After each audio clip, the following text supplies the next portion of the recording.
So, bakit ka nag-front row? Nasagot ko na lang. Actually, nung simula, hindi ko alam ba't ako nag-join. Hindi ko rin alam na gagawin ko to. Una kasi na-invite lang naman ako, sabi sa akin na extra income. Syempre nakita ko yung kagandahan ng business. Para at least maramdaman ng pamilya ko yung masayang buhay. Gusto ko may mapatunayan sa sarili ko, sa parents ko, sa mga tao. Akala ko kasi wala na mangyayari sa akin eh. Honestly, hindi ko talaga alam kung totoo siya or hindi. Hindi naman ako nagandahan talaga nung sa simula eh. Nainggit lang siguro ako sa kanila kasi they were getting the things that I always dreamed of. Credible yung mga may-ari. Pangalawa, lahat ng maganda sa isang ganito klase negosyo, kinuha na nila. And pangatlo, we're more than members, we're like brothers and sisters in the front row. Unang-una, ang laki ng pwede kong kitain. Nakita ko yung chance na hindi ko mahahanap sa labas. Naging empleyado ako, 3 taon, wala naman nangyari. Nag-work na rin kasi ako dati sa Mitsubishi, ahente ako ng kotse. So, mahirap kasi benta ka ng benta, pero yung income mo maliit. Hindi mo nakukuha yung mga pangarap mo. Dito nagising ako, sabi ko lahat ng tao pala may chance. And nung ino-orient ako, nakita ko, nagpa-flash sa isip ko yung lahat ng mga bagay na gusto ko makuha. Out of curiosity siguro, tsaka gusto ko mapatunayan kung totoo nga talaga na kumikita ng gano'n. Sabi ko nga, hindi mo naman malalaman yan kung gaano pa yung kaganda kung di mo susubukan. Parang pagkain, sabi nga nila barbecue, bigyan kitang barbecue, hindi mo malaman kung gaano kasarap pag di mo titikman.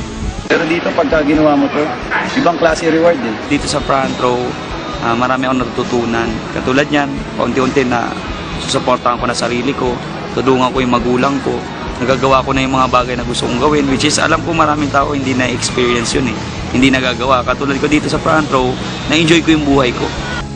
God bless, dumating sa akin yung front row kasi tinupad niya lahat ng mga pangarap ko para sa pamilya ko. Who would think na yung simpleng taga-Tondo, may mga bahay na ngayon, yung simpleng nagma-McDonald's buhay ngayon, marami ng negosyo. Totoo nga, even ako na-experience ko siya right now. So, ganun pala siya kaganda. At my young age, hindi ko akalain na makukuha ko siya unti-unti.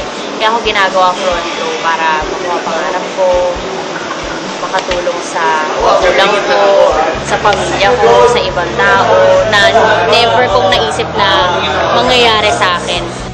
Hindi mapaliwanag kung anong feeling pa nag-front row Kumikita ka na malaki at the same time you're helping other people to reach their own dreams. So parang ang sarap lang ng feeling na nakakatulong ka pa sa sarili mo. Goal mo na is bumago ng buhay ng tao Hindi mo magagawa yun sa pagiging empleyado. Hindi mo yung magagawa sa normal na buhay. Hindi lang ikaw yung mayaman, hindi lang ikaw yung nakakuha ng pangarap. At ang masarap niyan, kasama ko yung mga tao din na katulad ko. Hindi naman kasi lahat ng tao nakakakita ng ganitong opportunity Swerte nyo nga lalo na yung mga nanonood nito ngayon, nakakita mo na yung opportunity. Siguro ngayon, kung di ako nag-front row, malamang pagod pa rin ako sa pagtatrabaho. So malamang hanggang ngayon, hindi ko pa mabigyan ng magandang buhay yung pamilya ko. Siguro, nurse na nagtatrabaho sa abroad. Kung walang front row ngayon, malamang nasa abroad na ako. Siguro nasa London ako. Tingin ko ang buhay ko ngayon, empleyado. Pagka-graduate, magtatrabaho sa isang kumpanya, empleyado, walang sure na success. So, kaya napaka-thankful ako na nakita ko to at sinubukan ko talaga siya. Now I'm inspiring other people na kunin yung pangarap nila at walang kahit sinong tao na magsasabi sa kanila na hindi nila kaya. Isa lang tong oportunidad na pwedeng magbago buhay ninyo at posible yun dahil nangyari yun sa akin.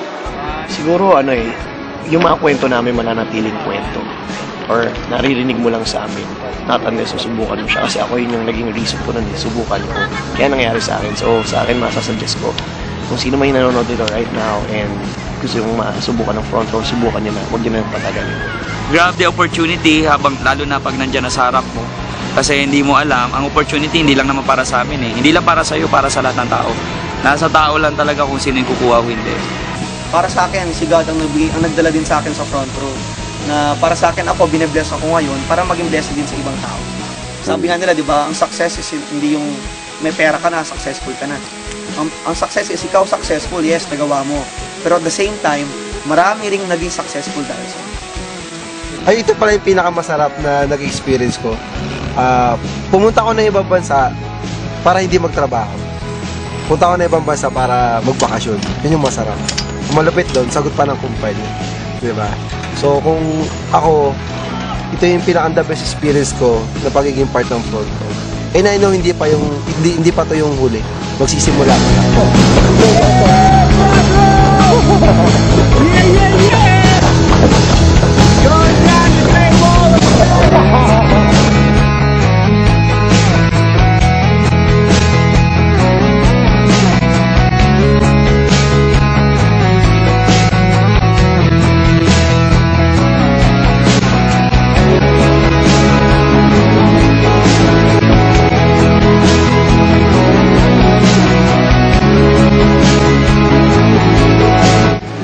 Alam mo, dapat ano yun?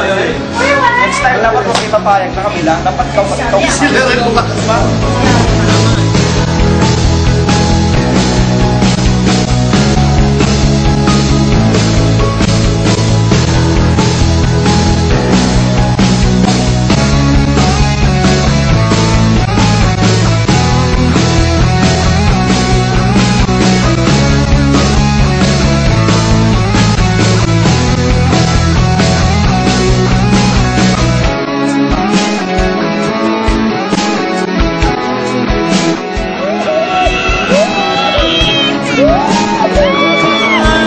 Sa inyo gawin ninyo, kung nagawa ko, paano?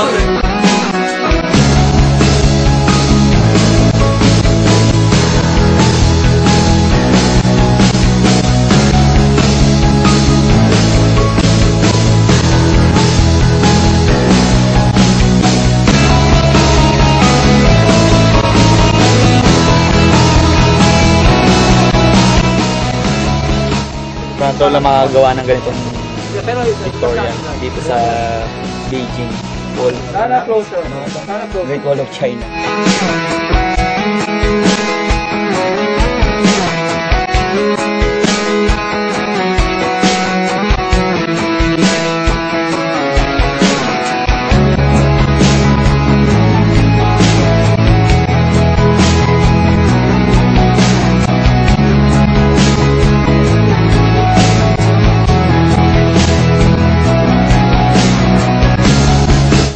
You know what they say? You've never been to China at all if you've never been to Great Wall.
para magkasama naman tayo next time.